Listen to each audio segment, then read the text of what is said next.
former minister, member of Knesset, my friend Tzipi Livni, Uriel Reichman, the head of the IDC, and friends. When dealing with terror, I think there's a good analogy that we should look back about 20 years back, how the world dealt with it. And I'm talking about at the emergence of e-commerce and the internet, back in the late 90s, there was a huge threat, which was online fraud. The threat was that hackers will steal our usernames and passwords, hack into our websites, into our bank accounts, into our credit card sites, and then pretend to be us and empty our pockets. And by looking at the lessons learned there, I think we can apply them in terror. There was widespread fear that this would hamper the growth of e-commerce. This was back in 98, 99, 2000, because several major websites were hacked. Millions of credit cards were stolen. I remember the big titles on the websites. What are we going to do? People were afraid to buy.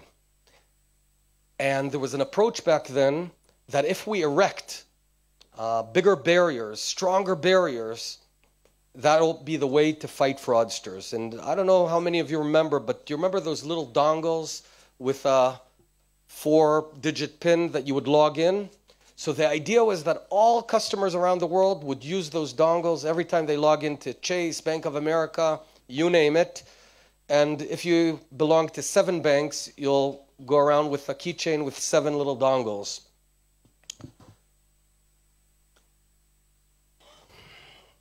I was in the midst of the storm. I had founded a high-tech company just about 1 kilometer from here in Herzliya and in New York City. And we came up with an approach that today is used by over 80% of North American banks. I want to explain. 8 out of 10 online banking transactions today in the United States go through my company's servers at Sayota. And our approach was not to strengthen security or to weaken security barriers. It was to be more thoughtful. And I'll explain. The idea was thoughtfulness. How do you fight fraud? How do you fight terror? By being thoughtful.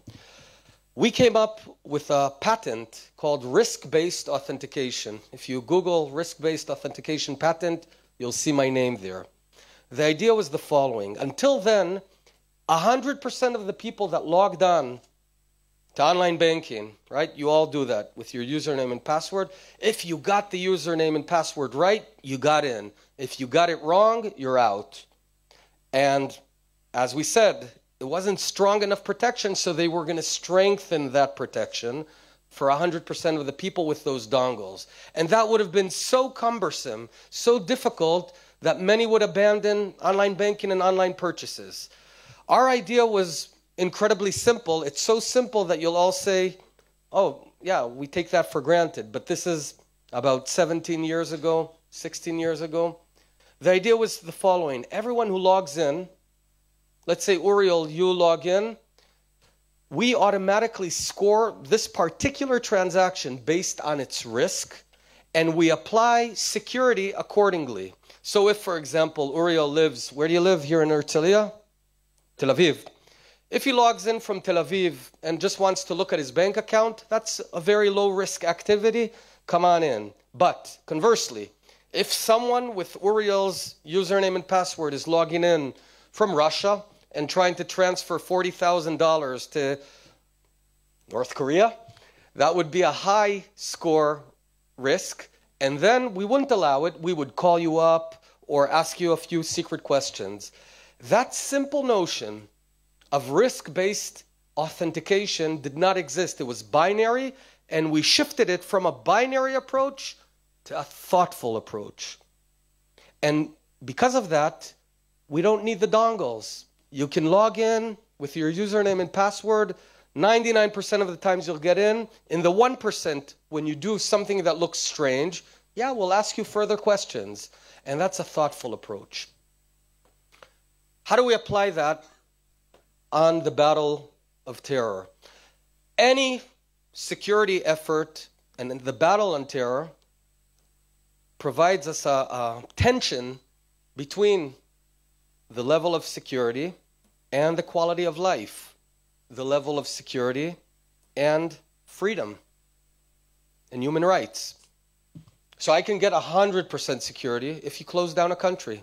No one enters, it'll be secure, but it won't be life.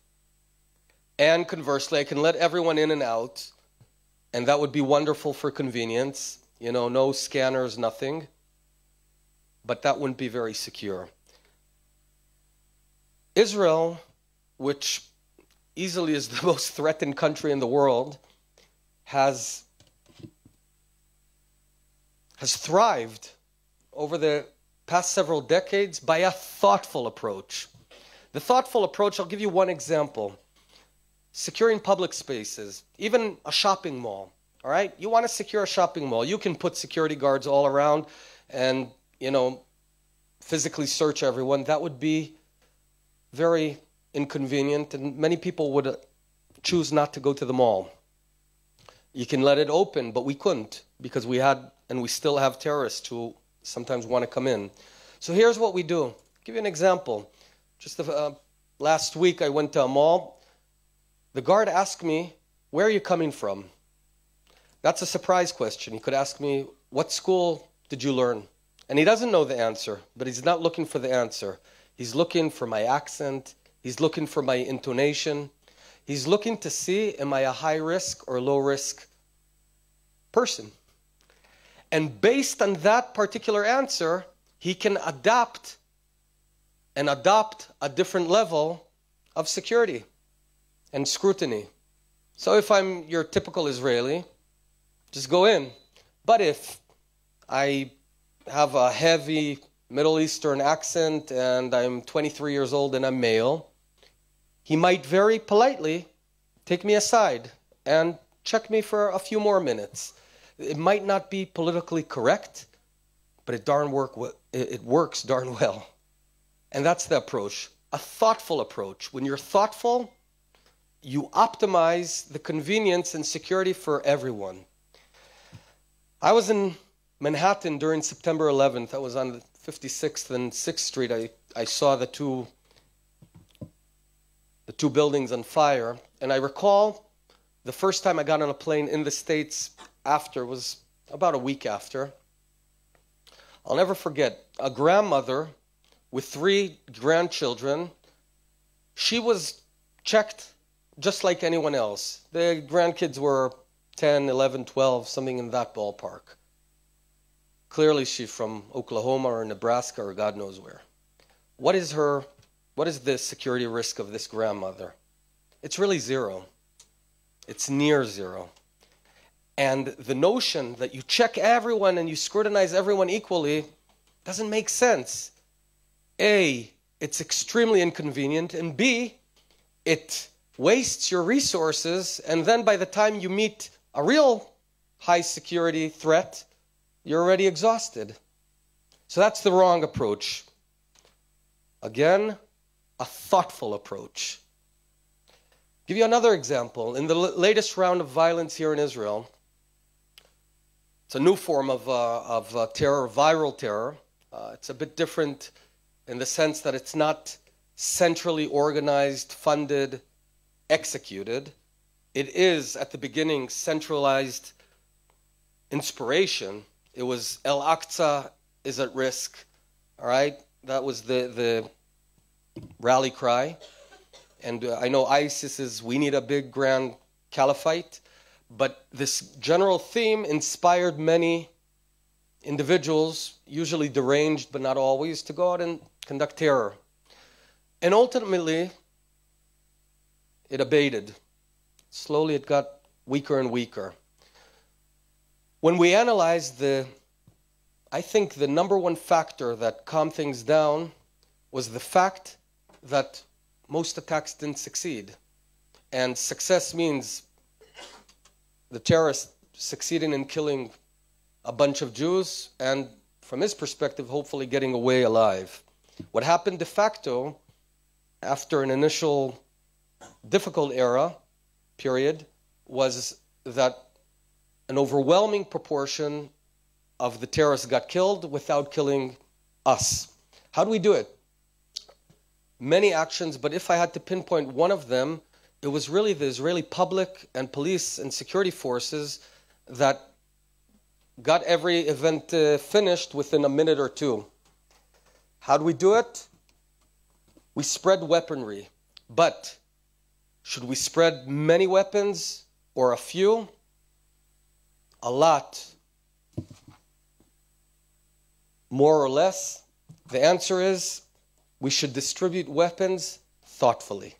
What we did, we decided we want as many capable people out there with weapons, but not incapable people. So instead of only reservists who are captains, we went down to lieutenants and even combat soldiers, because if we trust you to defend us in our front, we can trust you back at home. And it worked. Courageous Israelis out there in the streets terminated these terror attacks very quickly, and once it didn't succeed, then that spiral, that vicious cycle of success breeding success was cut. We also, here in Israel, I think we're a wonderful example of a country that has a very big minority of Arabs and Muslims, yet I believe the highest in the West. Yet it works, because we did not go out and blame the Arabs and blame our own minorities, because they weren't to blame. And we treated them with respect. As Minister of Education during this period, I continued the massive investment to get them up and pull them up. So the answer is being thoughtful.